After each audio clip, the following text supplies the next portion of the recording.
급증하고 있는 1인 가구. 아니, 이런 일까지 벌어져? 싶은 놀라운 현상들을 모아봤습니다.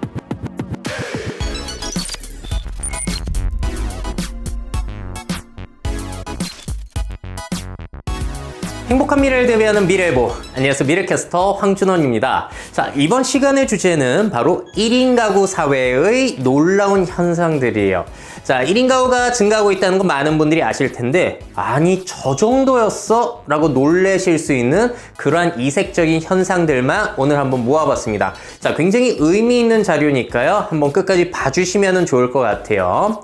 자, 먼저 이걸 한번 생각해보죠. 우리가 선진국이라고 불리는 유럽의 1인 가구 비율은 얼마나 될 것이라고 생각을 하세요? 자, 정답은 34% 정도라고 합니다. 자, 그러니까 유럽은 3가구 중에 1가구는 혼자 살고 있다라고 보시면 되겠고요. 그러니까 혼자 사는 가구가 가장 어떻게 보자면 일반적인 형태의 가구 형태라고 볼 수가 있는 것이죠. 국가별로 살펴보겠습니다. 프랑스의 경우에는 35%. 자, 그리고 우리가 많이 모델로 삼고 있는 독일의 경우에는 벌써 41%예요. 자, 그리고 압도적인 1위 국가가 있는데 바로 스웨덴은 51%라고 합니다. 2집 중에 1집은 혼자 살고 있는 거고요. 수도의 스톡홀름의 경우에는 60%를 넘는다고 하니까 정말 굉장한 수치라고 볼 수가 있겠어요. 자, 그 밖에도 핀란드라든지 덴마크와 같은 경우에도 40%를 넘고 있는 수준이다 보니 복지국가라고 불리는 그런 스칸디나비아 반도 그런 나라들에서는 정말로 1인 가구가 굉장히 늘어나고 있다라고 할 수가 있겠습니다. 자, 왜 복지국가 1인 가구가 상관이 있을까요? 복지국가라는 것은 가족의 역할이라든지 보험의 역할, 경제적인 부분 여러 가지를 가족이 아니라 국가와 사회가 책임을 져주고 있기 때문에 혼자 살아도 문제가 없기 때문에 그만큼 1인 가구의 비율이 높다라고 할 수가 있겠죠. 자, 그렇다면 우리와 가까운 이 일본 그리고 미국의 경우에는 어떨까요? 자, 일본의 1인 가구 비율은 34.5%, 유럽의 평균과 비슷합니다. 자, 미국은 28% 정도로 유럽보다는 좀 낮은 편에 속하고 있어요. 자, 그렇다면 2016년 기준 대한민국의 1인 가구 비율은 몇 %나 될까요? 자, 한국은 27.9%니까요. 약 4가구 중에 1가구 정도는 이미 혼자 살고 있다라고 보시면 되겠습니다. 자, 상당히 꽤 높은 수치예요. 이것만 하더라도. 자, 그리고 퀴즈입니다. 자, 4인 가구, 3인 가구, 2인 가구, 1인 가구 중에 한국에서 가장 흔한, 가장 많은 비율을 차지하고 있는 가구의 형태는 무엇일까요? 자, 제가 강연에서 이 질문을 드리면 거의 대부분 틀리십니다. 자, 퍼센테이지를 보게 되면요, 4인 가구는 18%밖에 안 돼요. 그리고 가장 높은 것은 역시나 1인 가구가 되겠습니다. 자, 그러니까 한국은 이미 1인 가구가 가장 흔한 형태가 된 나라라고 볼 수가 있겠어요.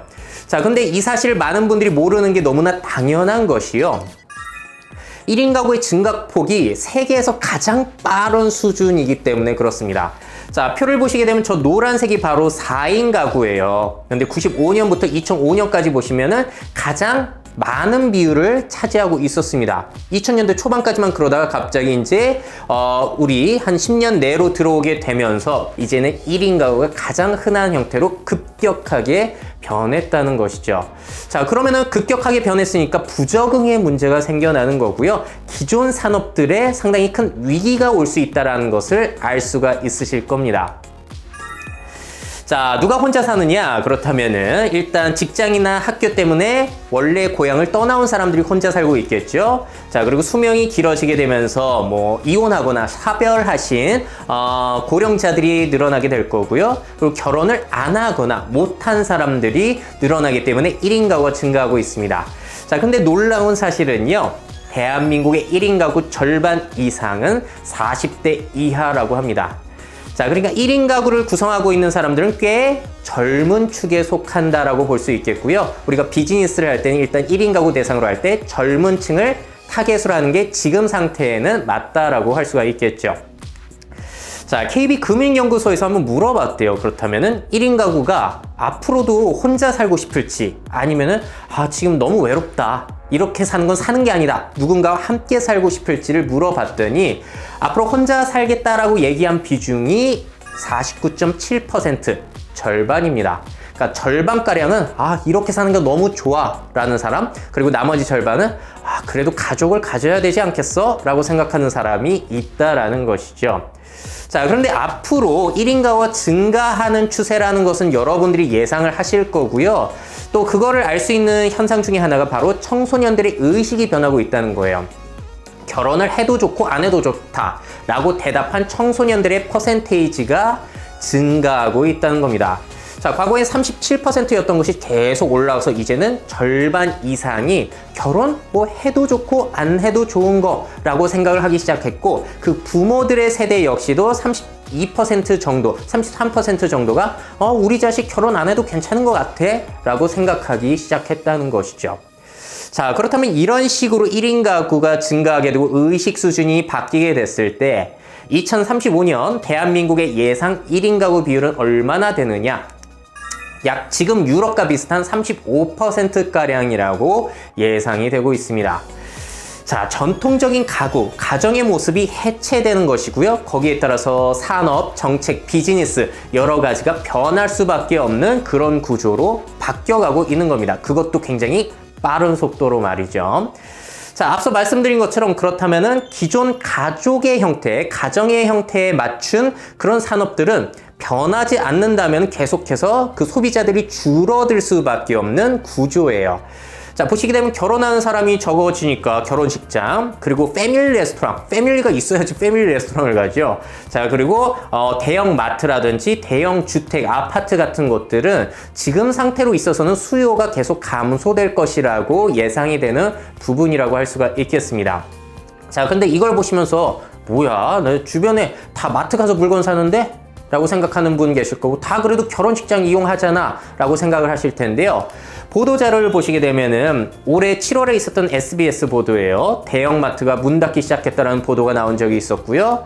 또 MBC의 6월 보도를 보시게 되면은 주말마다 북적였던 웨딩타운이 쓸쓸해지고 있다. 그리고 관련된 뭐 한복 대여점이라든지 그런 것들도 상당히 어려워지고 있고 많이 폐업을 하고 있다는 소식을 보도하기도 했습니다. 그러니까 점점 서서히 그런 것들이 시장이 좁혀지고 있는 것이 현실이라는 것이죠. 자, 그래서 이제는 비즈니스를 할 때 과거 4인 가족에 묶여있던 것이 아니라 이제는 1인 가구, 2인 가구 중심으로 그 소비자들 타겟이 변화하고 있다는 거 다 알고 계실 겁니다. 자, 그렇다면은 평균 지출액은 얼마나 되느냐? 1인 가구는 혼자서 97만 원을 쓴다면 2인 가구는 혼자서 얼마를 쓰냐면 77만 원. 그러니까 1인 가구 혼자 사는 사람들이 돈을 더 많이 쓴다는 것이죠. 자, 그리고 거기에 따라서 이제 솔로 이코노미, 일코노미와 같은 새로운 경제 용어, 거기에 관련된 서적들이 출판이 되어서 인기를 끌기도 했죠. 그러니까 솔로들, 1인 가구를 위한 비즈니스가 상당히 주목을 받고 있다. 자, 그렇다면 어떤 비즈니스가 주목을 받을 것인가? 먼저 우리에게 가장 중요한 한 분야라고 할 수 있는 먹고 사는 문제. 자, 음식 문화를 한번 보자면요. 과거에는 가족들과 함께 식사를 하는 게 일반적이었고요. 그리고 외식을 할 때, 식당에서 밥을 먹을 때도 친구, 지인, 직장 동료들과 함께 먹는 게 가장 일반적이었죠. 저 대학교 때만 하더라도 혼자서 밥 먹는 건 굉장히 창피한 일이었습니다. 자, 그런데 지금은 얼마 되지도 않았는데 벌써 1인 고깃집까지 등장하기도 했어요. 저 매장은 독고진이라는 1인 고깃집이고요. 부천시청 근처에 있다고 하더라고요. 저도 그래서 가까우니까 언제 한번 가보려고 해요. 사실 고기 먹는다는 것은 혼자 살 수 있는 레벨 중에 가장 최상급에 있는 건데, 자, 저런 식당을 사장님이 차리셔가지고 또 배려를 해주셨죠. 1인 1 불판뿐만이 아니라 1인 1 모니터가 있어가지고 외롭지 않게 식사를 할 수 있는 그런 배려까지 돋보이는 그런 식당이라고 할 수가 있겠습니다. 자, 여기까지는 많이 보셨을 텐데 한 단계 더 들어가겠습니다. 그렇다면 남성과 여성 중 누가 더 혼자서 밥을 많이 먹을까요? 남자일까요? 여자일까요? 자, 새끼를 모두 혼자 먹는 비율을 대한의사협회에서 조사를 해봤더니요. 여성이 61.9, 남성이 40.2%로 여성이 더 높다고 합니다. 자, 여성들이 혼자 먹는 비율이 더 많다는 거 일단 꽤나 흥미로운 사실이었고요. 자, 그리고 혼밥을 하게 되면은 잘 차려 먹지 않습니다. 자, 그래서 성장하고 있는 산업이 패스트푸드라든지 아니면은 뭐 배달 음식, 즉석 식품, 아니면은 간편 조리 식품 이런 것들이 인기를 끌고 있는 거죠. 그래서 한 단계 더 들어가겠습니다. 혼밥이 증가하면 다이어트 산업이 잘 된다. 자, 왜 그렇겠습니까? 자, 앞서 보신 제품들은 나트륨 함량이 높고요. 아무래도 채소라든지 그런 것들이 없다 보니까 식이섬유가 부족하고, 자, 그러다 보니까 살찔 가능성이 더 높다는 거예요. 혼밥을 많이 하게 될수록 이런 식품들을 많이 먹으니까. 자, 실제로 조사를 해봤더니 새끼를 함께 먹는 사람들의 비만율보다 혼자 먹는 사람들의 비만율이 더 높았다고 합니다. 자, 그러니까 다이어트 산업이 더 잘 될 가능성이 높다는 거고요. 자, 이렇게 질 나쁜 음식들을 혼자서 먹고 살찌면 다이어트 식품하고 PT 받으러 가고 이런 악순환이 반복이 되고 있는 것이죠. 자, 그리고 참고로 또 다이어트 산업이 왜 잘 되냐? 혼자 사는 사람들, 특히나 젊은 사람들, 중년의 경우에는 아직 싱글이라는 것이고, 그 말은 즉 연애가 가능한 사람이라는 얘기예요. 그러니까 연애가 가능한 사람이라는 얘기는 내가 내 몸매를 잘 가꾸어야지 연애를 할 수 있다는 얘기거든요. 그렇기 때문에 이렇게 1인 가구가 증가할수록 다이어트 산업이 잘 될 가능성은 굉장히 높다라고 할 수가 있겠죠. 자, 음식 얘기는 여기까지 하도록 하고요. 자, 이번에 의식주 중에서 주택에 대해서 얘기를 해볼게요. 물론 이제 4인 가구 중심의 대형 아파트보다는 1, 2인 가구 중심의 소형 아파트가 인기를 끌고 있다는 소식은 많이 들으셨고요.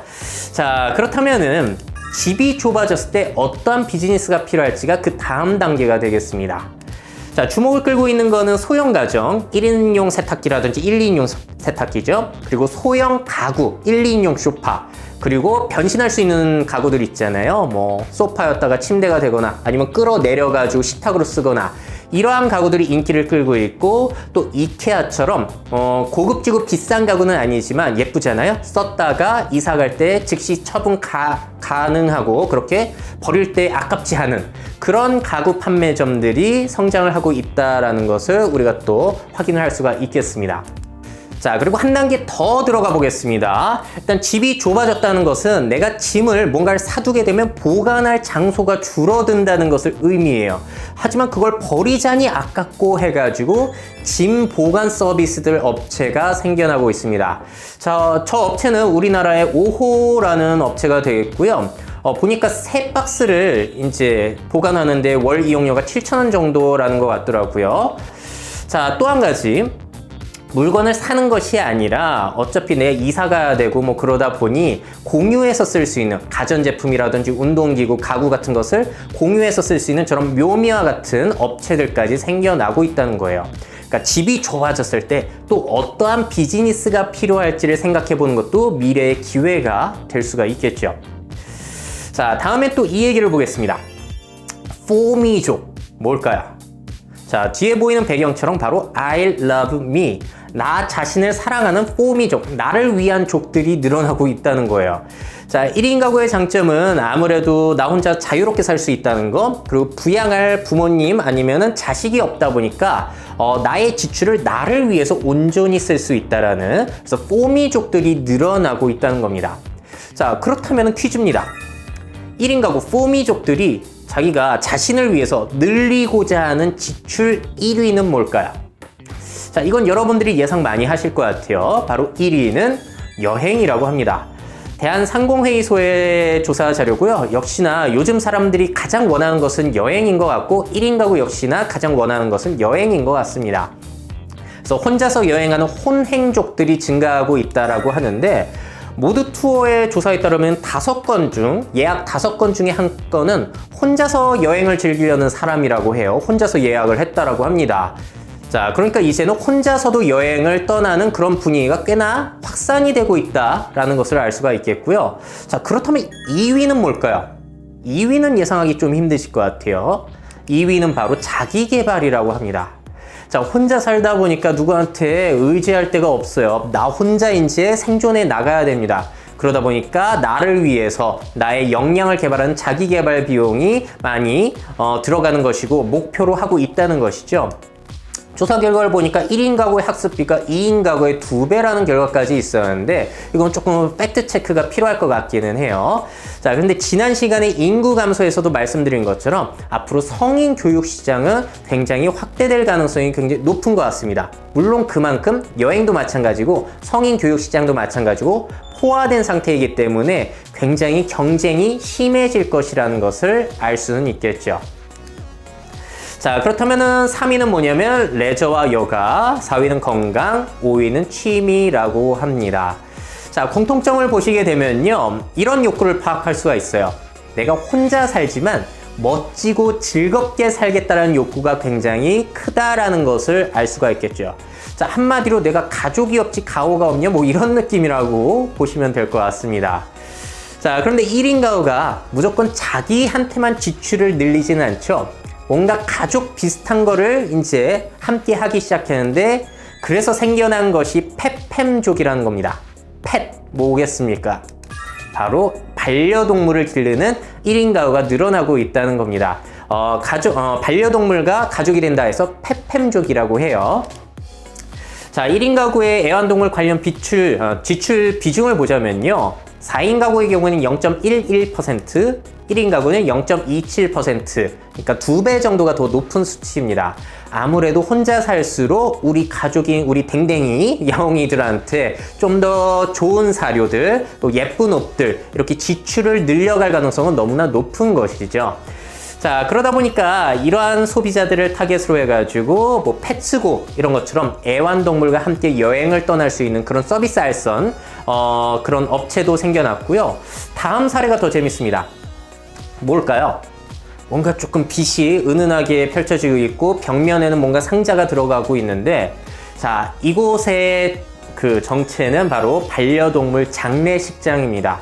펫포레스트라는 업체고요. 제가 알아보니까 장례 비용이 기본적으로 한 30만 원 정도인 것 같더라고요. 그러니까 나와 함께 했던 나의 유일한 가족이었던 우리 반려동물을 그냥 보내줄 수는 없잖아요. 그래서 이렇게 안치시키고 뭐 생각나면 보러 가고 이런 서비스가 또 생겨나고 있는 것이죠. 상당히 흥미로운 현상이라고 할 수가 있겠습니다. 자, 그리고 또 한 가지, 고양이의 매출이 성장을 하고 있습니다. 왜 강아지가 아니라 고양이의 매출이 더 성장하는 걸까요?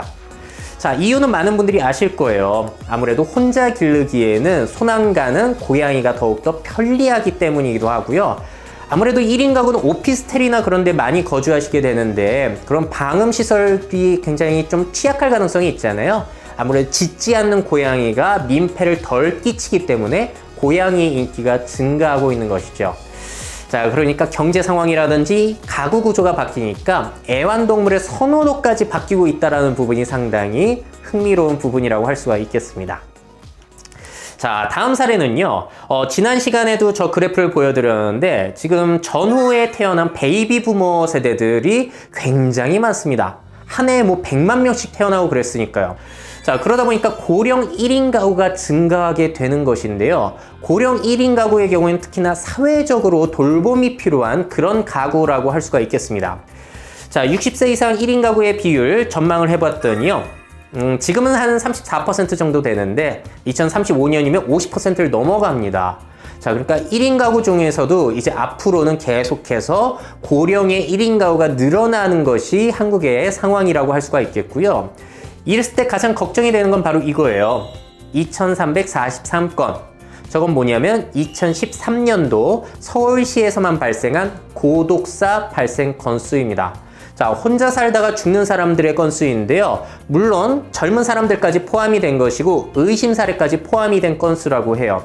하지만 앞으로 혼자 살게 되는 노인분들이 많아지게 되면은 혼자서 쓸쓸하게 죽음을 맞이하시는 분들이 늘어날 가능성은 너무나 높은 거죠.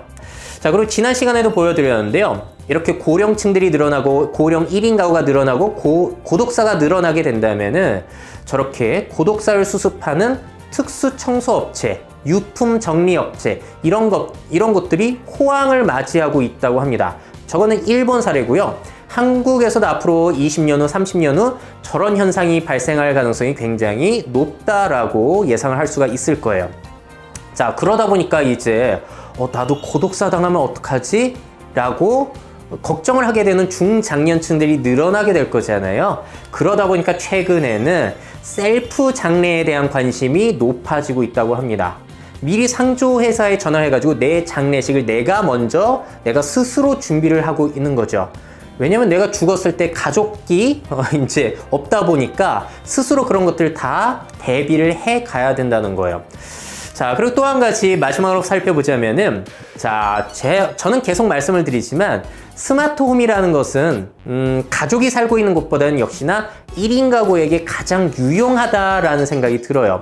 왜냐면 혼자 살게 되면 집안에 뭔가 플러그를 켜놓고 나왔다든지, 온도를 조절한다든지, 누가 침입했다든지 그런 것들을 감시할 수가 없다 보니까 그런 것들을 사람이 아니라 스마트 기기를 이용해서 내 욕구를 해소해 줄 수가 있겠는데요.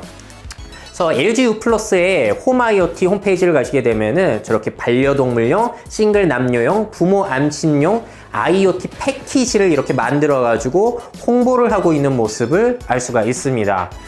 자, 그 중에서도 제가 추천을 드리는 거는 플러그예요.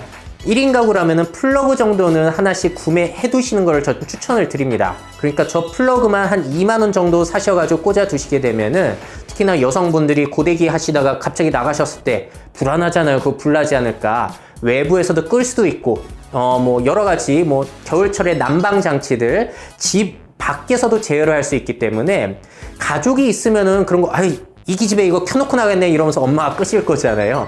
그런데 혼자 살면 그런 게 안 되니까 이런 것 정도는 여러분들의 안전을 위해서 사두시는 걸 저는 추천을 드리겠습니다.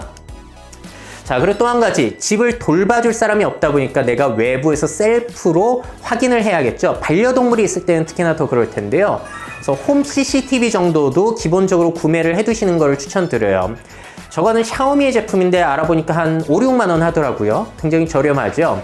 자, 저거는 가장 기초적인 거고요. 미국에는 어떤 것까지 있냐면은, 저거는 라이트하우스 CCTV라고 해가지고 인공지능이 들어가 있어요. 그래서 집안의 상황을 파악합니다.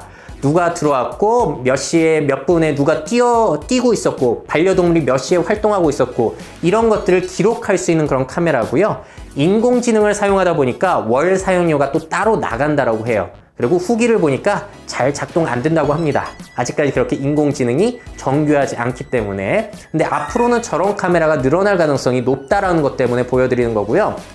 또 한 가지, 제가 쓰고 있는 홈 CCTV인데요. 저건 로봇 형태예요. CCTV가 고정형이 아니라 내가 외부에서 스마트폰을 이용해서 저 CCTV를 움직이면서 볼 수 있다라는 거. 그래서 고정형보다 오히려 저 장점이 또 있더라고요. 그래서 이동형 CCTV가 필요하신 분들은 저 제품 한번 생각해 보시는 것도 좋은데, 근데 제가 써보면서 배터리 문제로 2번 AS 받았습니다. 그거는 알고 계셨으면 좋겠어요. 자, 그리고 CCTV가 집 앞만 비춰주는 것이 아니라 집 밖에 달아주는 CCTV도 있거든요. 저건 네스트의 헬로우라는 도어캠, 그러니까 형광등 초인종 카메라예요. 그러니까 내가 집 바깥에 있으면은 택배 기사가 왔거나 누가 다른 사람이 왔을 때 어떻게 응대해 줄 수가 없잖아요. 가족이 집에 없다 보니까. 그래서 벨을 누르게 되면은 그 화면이 내 스마트폰으로 전송이 됩니다. 그래서 대화를 할 수 있다 보니까 집 밖에서 많이 생활하시는 분들에게는 저러한 것들도 꽤 유용한 장비가 될 수 있겠고요. 자, 그리고 또 한 가지, 혼자 살면서 외롭다 보니 말할 사람이 없다. 자, 그래서 그 외로움을 해소시켜 줄 수 있는 장비가 또 AI 스피커가 되겠죠. 특히나 제가 많이 추천드리는 건 클로바와 구글 홈인데요. 그거는 제가 또 스마트 라이프를 통해서 어떤 스피커가 좋은지 계속 리뷰를 하고 사용기를 말씀드리고 있으니까 스마트 라이프를 검색하셔가지고 찾아보시는 게 제일 좋을 것 같아요. 자, 근데 대화를 해보시면 알겠지만은 역시나 조금 부족한 점이 많아요. 그리고 저렇게 스피커 형태로만 되어 있다 보니까 그렇게 정을 많이 주기에는 아직까지 한계가 있기도 한 것 같습니다. 그래서 이 문제를 해결하고자 1인 가구가 이미 34%를 넘어간 일본의 경우에는 저렇게 인공지능이 들어간 로봇 강아지가 소니를 통해서 출시되기도 했죠. 코에 달린 카메라로 주인을 알아보고 주인의 감정을 파악해서 이렇게 또 반응을 하기도 하고요. 또 주인이 어디 있는지 아니까 저렇게 나한테 가까이 올 수도 있고 날 쳐다보면서 저렇게 애교도 부릴 수 있습니다. 자, 그런데 문제는 가격이 200만 원이고 한 달에 월 통신료가 또 3만 원 정도인가 청구가 돼요. 자, 그러니까 인공지능을 사용하려면은 매달 저렇게 또 돈이 나가는 부분이 있다는 점 염두를 해두시면 좋을 것 같고요. 또 한 가지 재미난 사례입니다. 자, 홀로그램 형태의 가상 동거인 서비스 제품인 게이트박스예요. 저런 미소녀 캐릭터를 이용해가지고 함께 사는 듯한 기분을 내는 그런 제품이 되겠고요. 일본에서 출시가 이제 곧 될 거예요. 예약을 받아가지고 판매가 이제 곧 시작이 될 건데 가격은 170만 원 정도고요. 마찬가지로 월 공동 생활비로 한 10,000원인가가 또 매달 청구가 되더라고요. 자, 저러한 서비스까지 일본에서는 나오고 있는 상황이에요. 자, 어떻게 생각하세요? 로봇 강아지 그리고 저러한 홀로그램을 이용한다면은 1인 가구의 외로움을 꽤 해소시켜 줄 수 있을까요? 자, 이건 한번 우리가 지켜봐야 될 부분인 것 같고요. 근데 저러한 플라스틱 로봇 강아지나 유리로 되어 있는 저런 제품을 보게 되면은 한 가지 유명한 실험 내용이 떠오릅니다. 해리 할로우의 원숭이 애착 실험인데요. 새끼 원숭이를 가지고 한번 실험을 해봤어요. 뭐냐면은 가짜 엄마를 만들어주는 건데 한 엄마는 철로만 된 그런 가짜 엄마고요. 한 엄마는 저렇게 복실복실 아주 포근한 수건 형태로 되어 있는 천의 형태로 되어 있는 가짜 엄마를 만들었습니다. 자, 그런데 또 먹이가 필요하잖아요. 우유 젖병을 철로 된 엄마한테만 붙여놨다라고 해요. 그리고 폭신한 엄마한테는 안 붙여놨습니다. 그랬을 때 새끼 원숭이가 어떠한 가짜 엄마를 더 선호할지를 실험을 해봤더니 저렇게 폭신폭신한 우유는 없지만 폭신폭신한 가짜 엄마에게 찰싹 붙어가지고 대부분의 시간을 보냈다는 거예요. 심지어 배고플 때는 저렇게 몸을 쭉 늘여가지고 젖만 빨고 다시 포근한 저 천 가짜 엄마에게 돌아갔다고 합니다. 그러니까 이 실험을 보면서 다양한 각도로 우리가 해석을 할 수가 있을 텐데요. 앞서 보여드린 인공지능 제품들은 굉장히 철처럼 저렇게 딱딱합니다. 자, 우리가 영장류로서 원숭이와 공통점이 있다라고 가정을 하게 된다면은 단순히 배를 채워주고 어떻게 말만 해주는 것만으로 우리의 애정 욕구, 사랑에 대한 욕구를 채워줄 수 없다는 것이죠. 실제 사람과의 접촉, 스킨십 그런 것들이 상당히 중요한 역할을 해주기 때문에 IT 제품들이 우리의 외로움을 해소해 줄 수 있을 것인가 상당히 회의적인 생각이 들기도 하는 그러한 실험이라고 저는 생각이 듭니다. 자, 그렇다면 또 우리 스웨덴의 사례를 한번 볼게요. 저렇게 국민의 절반가량이 혼자 살고 있는 스웨덴은 이상하게도 저런 게이트박스라든지 인공지능 강아지 소식이 별로 없잖아요. 그렇다면 1인 가구 외롭지 않을까요? 어떻게 그 외로움의 문제를 해소하고 있을까요? 스웨덴의 경우에는 코하우징이라고 해가지고 공동생활체를 그렇게 만들고 있다라고 해요. 스웨덴 전역에는 약 50개 정도의 코하우징이 있는데요. 뭐냐면은 아파트 형태로 되어 있기는 하지만 각자의 공간이 있어요. 각자의 주택, 아파트 호실이 있고요. 대신에 공동 체육시설, 공동 식당 같은 것들을 만들어 가지고 주민들이 계속해서 접촉을 하면서 외로움을 느끼지 않도록 하는 그러한 것들을 만들어내고 있다고 합니다.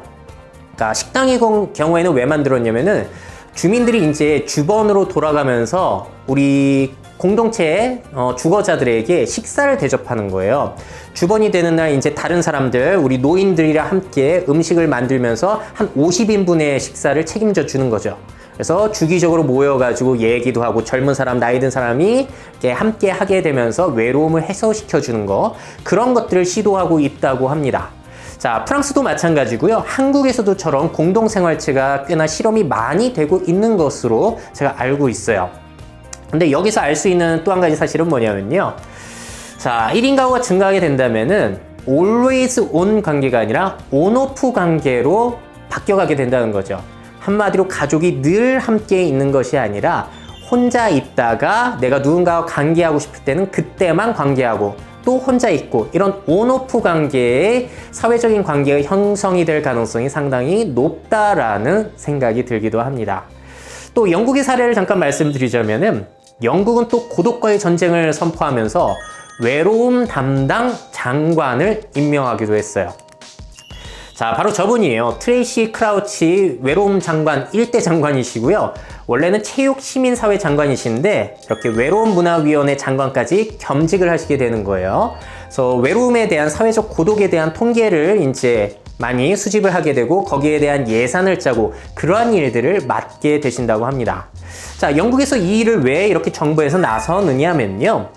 자, 영국 조콕스 고독위원회에서 이런 조사를 했다라고 해요. 외로움은 하루에 담배를 15개비 피는 것만큼 위험하다. 자, 그러니까 우리 많이 들으셨잖아요. 혼자 살수록 수명이 단축된다. 혼자 살수록 치매 위험이 높아진다. 자, 이렇게 혼자 사는 가구가 외로움 때문에 건강 문제가 많이 생기게 된다면 이게 다 사회적인 비용이 된다는 거예요. 그래서 국가가 책임을 지고 이 문제를 해결하기 위해서 또 정책적으로 노력을 해야 된다는 것이죠. 자, 이렇게까지 해가지고 1인 가구와 관련된 놀라운 사실들, 이색 현상들을 소개해 드렸습니다. 자, 앞으로 1인 가구는 지금도 그렇지만 새로운 정상, 뉴 노멀입니다. 그래서 거기에 맞춰서 우리가 어떻게 정책을 짜고 어떠한 비즈니스를 실행할지가 앞으로 미래에 있어서 굉장히 중요한 역할이기 때문에 소개를 해드렸고요. 여러분들은 1인 가구가 성장할 때 어떠한 역할을 할 수 있을지 상상해 보신다면 오늘 굉장히 유익한 자료가 되지 않을까라고 생각을 합니다. 자, 그럼 오늘 소식은 여기까지 해서 마무리하도록 하겠고요. 다음 시간에도 더 좋은 영감을 드릴 수 있는 소식, 그리고 더 재미난 소식을 가지고 찾아뵙도록 하겠습니다. 자, 그럼 여러분들 최고의 미래를 상상하시고 그 미래를 직접 만들어 가시기를 바랍니다. Make your futures. 미래 채널 MyF.